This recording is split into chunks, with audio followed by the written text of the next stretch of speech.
во фудбалот бев заљубен. Например, јас и денеска многу мои пријатели се чудат кога ќе им ја кажам, да речеме, не знам, составот на екипата на мајсторката меѓу Југославија и Шпанија 74-та во 72-та во Франкфурт.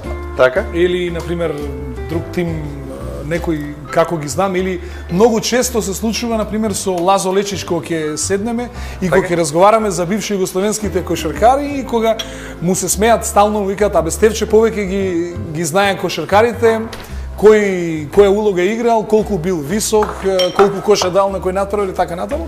Наистина тоа бил период кога многу ми интересира спортот и мислам дека сепак е убаво што младите имаат некои своји идоли. За мене, например, тогаш бил Зоран Славнич бил мој идол, Драган Джајич, така. Сега се за нив, не знам, Пандев, за некој Врвица Стефанов. Да, Врвица Стефанов или Кире Лазаров. Так. И убаво е што младите имаат некои позитивни личности кои што се нивни овакво нивни идоли и убаво е што секое време се има своји идоли. Да речеме, тоа било време кое јас сум имал своји идоли и многу сум сакал да се поистоветам со нив. Так. Да бидам сличен нив и така натаму, дури, како да ви кажам, постојано тоа било моја обсесија. Фудбалот, кошарката. Едно прашање повеќе меѓу нас двајца, отколку што мислам дека ги засега гледачите онака, што се вели интензивно, но мислам дека ќе ги заинтересира кој ќе го поставам. Постои ли меѓу каратистите промашен човек, утнат? Помниш ли некого? Ајде политички ќе ги разграничиме, значи тие што, да речеме, се од другата страна во другата политичка опција, но дали постои, мислам дека процентот на луѓе кои што се бавеле со карате, кои што се успешни луѓе денеска е многу голем. Сакам да те прашам за стабилноста, за одлучувањето. Каратето е интелигентен спорт. Значи, како да ви кажам, не може човек со низок коефициент на интелигенција да практицира карате. Значи, каратето во тоа време, да речеме, една борба беше 2 минути и тоа е 2 минути надмудрување. Во каратето, ако имате добра техника, не значи дека ќе бидете добар надпреварвач, добар борец.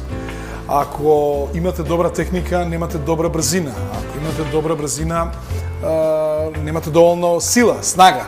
Што велиме, значи секогаш мора да се надоградувате, но секогаш карши себе имате противник, кој што противник носи одлуки во милионитиот дел од секундата, а вие во исто време морате во милионитиот дел од секундата да носите одлука за тоа дали ќе напаѓате, дали ќе се браните, со кој блок ќе блокирате. И интересно е да речеме кај каратето што од противникот се што читате од очите. Значи, вие, например, во боксот, нозете не ви интересираат на противникот. Вие го гледате од половина нагоре. Во каратето морате да го гледате како цела фигура, али вие кога гледате во глава, па го гледате во нозе, ќе ја загубите борбата. Значи, вие се што тој има намера да работи, вие читате од неговите очи. И морате многу брзо да, значи, во милионите дел од секундата морате да носите одлука. И мислам дека тоа некако ми остана, како да ви кажам, во крв. Многу брзо носам одлуки. И обично кога носам брзи одлуки, никогаш не промашувам, не погрешувам. Не. Значи, тоа е, како да кажам, уште еднаш кога би се родил, повторно би тренирал карате.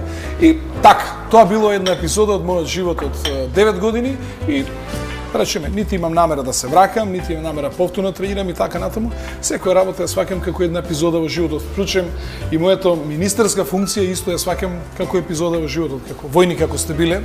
Значи сум бил на ослужување на војниот рок, тој траел 1 година, завршил и тоа е епизода од мојот живот во кој што, нели, поготово машките, ние секогаш сакаме да зборуваме за војската. Значи, тоа е еден период за кој што ќе се зборува. Сум бил министер, период за кој што ќе се зборува. Зависи кој како си поминал.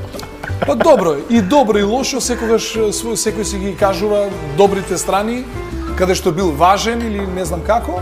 Исто така да речем и за останатиот дел од животот. Но мислам дека најбитната работа е човек да успее воопшто во животот, да успее во професијата, да у мене ако одбере погрешна професија, ако не се снајде во професијата, тоа е страутно, затоа што последиците од тоа неснаоѓање не ги носи само тој лично, туку ги сноси целото негово семејство. Околината, родителите не е исто, е едноставно за еден родител да гледа дали детето му е успешно или неуспешно, дали треба од пензијата да му даде пари или пак знае дека неговото дете е добро ситуирано. Тоа се навистина суптилни работи и кога би се вратиле на каратето, пак би рекол има многу малку луѓе кои што, да речеме, потоа не успеале во животот, затоа што во она време, барем јас додека тренирам, најголем дел тоа беа лица кои што беа факултетски образовани или беа студенти. Имаше меѓу нив и кои што долги години студираа, меѓутоа потоа станаа добри стопанственици, добри доктори, професори. Так. Кажи ми, кој е најчестиот совет што го даваш на твоите деца? И што би го дал, впрочем, и како родител, но и како човек, да кажеме, еве, и на комшиско дете, и на дете од роднини? Да бидат упорни. Да бидат упорни и сметам дека упорноста е многу битна карактеристика на еден човек. Значи, човек може да биде и помалку интелигентен и помалку образован, меѓутоа ако подготвен, значи да даде поголема жртва, да биде поупорен, сето тоа може да го надомести. По мене најголемата мана на еден човек е мрзливост. Може да биде и талент, може да биде и надарен, може но ако е мрзлив? Ако е мрзлив, тоа само Господ може да му помогне. По-ненадарениот со работа далеко повеќе. Значи по мене и мое главно мото е џабе работи, џабе не седи. Аз сум слушнал луѓе кои велат џабе ќе седам, џабе не работам. Јас мислам дека тоа е многу погрешно. Зашто мене на пример во животот ми покажало дека и џабе кога сум работел имам бенефицијата доаѓа. На пример ќе ви кажам, во Радио Скопје јас работев хонорарец новинар, најпред во спортска редакција, потоа во информативно-политичка на втора програма. Тоа беше еден многу мал, мизерен хонорар, готово беззначаен. Меѓутоа за автобус. Па така, за автобус. Меѓутоа тоа ми помогна прво да ја сменам дикцијата, да видам дека имам грешки во говорот, многу користев. Второ видов, иако сум бил скроз одличен ученик по македонски јазик и така натаму. Дека многу работи не знаеш. Дека лектор кој ќе го прегледа текстот, дека добиваш комплекс дека си неписмен. Следната многу битна работа е што, да речеме, тоа што работев во Радио Скопје ми помогна да заминам во Белград во председателство на Младина Југославија, да бидам стручно политички работник и, да речеме, тремата од микрофонот ја изгубив тамо во Радио Скопје. Значи, таа моја џабе работа, готово, ми многу ми помогнала во животот. Имам и многу други работи за кои што знам дека џабе, да речеме и тоа каратето џабе сум го тренирал. Меѓутоа јас лично сметам дека имам бенефити од него. Иначе ништо, нити пари се добивало, нити ништо. Туширање. Па, едно време, на крајот имаше туширање, едно време немаше ни туширање. Како туширање, да речеме во... Ние кај Чедо имавме во кисела вода. Да, и јас таму тренирав. И ти таму беше? Добро, ама ти си генерација, да, пред мене. Окей. Ајде кажеме една анегдота, еден наш политичар кој бил на гости кај Клаус Кинкел. Добро. И биле на работен доручек и тој му рекол ќе ви понудам фер договор. Вие да зборувате 5 минути, јас да јадам, па потоа јас ќе зборувам 5 минути, а вие да јадете.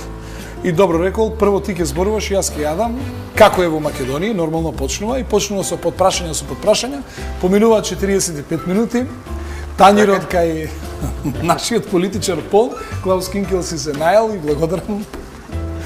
Така да и јас ако продолжим да зборувам, значи нема да можем ништо овде да јадам. Не, касни си слободно, јас ќе ти кажам дека денеска ќе имаме свинско сопченка. Но добро е што вие не јадете. Јас не јадам од една проста причина, значи јадам, пробав од салатата, но не јадам од една проста причина за тоа што обично снимам по 2 емисии. И тоа е првата. И јас ако читам, вие ќе мора да зборите. Да, тоа е првата причина, а втората причина е многу си ја сакам екипата тука и таа екипа мора да проба од она што сум го сготвил, но има и трета причина, еве ќе заборев. Мисле тоа место хранарина го? Да, место хранарина сега е тоа модерно. Како ќе го ставиме оваа прекрасна чинија, оваа прекрасна салата на сајт, ако не успеат да ја сликат. Ако ја сега разбрчкам, ќе треба да правам нова. Значи си имаме аспекти. Ви се случило да имате гостин кој што не му се зборува многу и да мора се вие да зборувате? Да, ми се случило да имав гостин кој што многу тешко не би сакал да го именувам, затоа што станавме пријатели од тогаш. градоначалник исто, и во моментот градоначалник на една скопска општина, некако многу тешко одеше муабетот, а до половина емисија.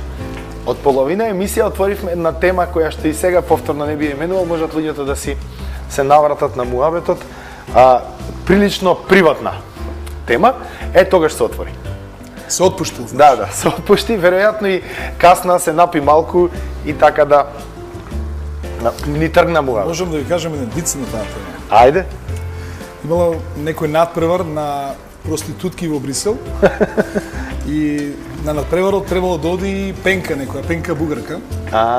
И ја викнале во началството и рекле: Пенке, оваа работа не е добро да си прва, односно да сме први, ама сега па гледај тука некоја средина. Златна средина. И сега Пенка била, се враќа, што ќе видат лоурови венци, пат околу светот, круни. Така.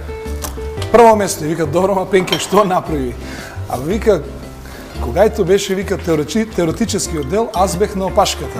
Когај доде практичкиот, отпуснах се и избих на прво место.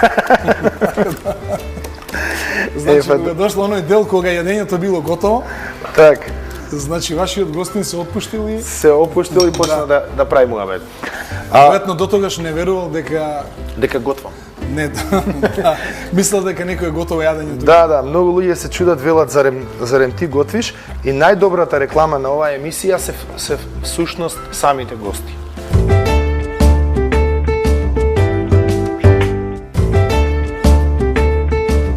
Значи, ова е свинско месо со пченка и со боранија, значи онаа зелена што ја викаат моливче боранија, малку домат. Сега ќе го оставиме уште малку да издинста, затоа што пченката е варена, доматите се свежи, а и боранијата е варена. Ќе го оставиме малку да издинста вака на водичка, ќе го попуштиме малку тука, затоа што ни е малку слабо. Ќе преидеме на следното прашање, затоа што полека добро се движиме во емисијата. Кажавме дека си упорен. Сакам да кажам една работа, извини. Повели. Мислам дека со ова подготвувањето не фолираш. Кога те гледам дека ностоп појачуваш и го заслабнуваш температурата на не ми купуваат нов шпоред продуцентите. Значи дека ја познаваш работата, не е само ставија, него се гледа дека дозираш. Значи нема фолирање. Нема фолирање дефинитивно, а и треба нов шпоред од оние со рамни плотни. Рамни плотни, да. Тие сами го регулираат. Има термостат внатре и ако вклучиш, да речеме, на четврка, во моментот кога е повеќе од четврка, ќе го изгаси, па пак ќе го вклучи. И не можеш да динсташ на ова, ама не сакам да ја менувам плочата, затоа што на неа ми се лепат спонзорите. Не, ќе терам малер, така да не ја терам. Извинете што ме прекинав. Не, нема никаков проблем. Значи, сакам да поставам едно прашање, да отвориме уште некои работи за тебе, иако многу работи отворивме за твојата личност. Се случило ли дома нешто да сготвиш? Нема многу да те распрашувам за тоа дали готвиш, што ставаш, како ставаш, но дали се случило да те фати малку? Па добро, се случило скара, например. Да, тоа е нормално, човечки македонски. Готвење, не.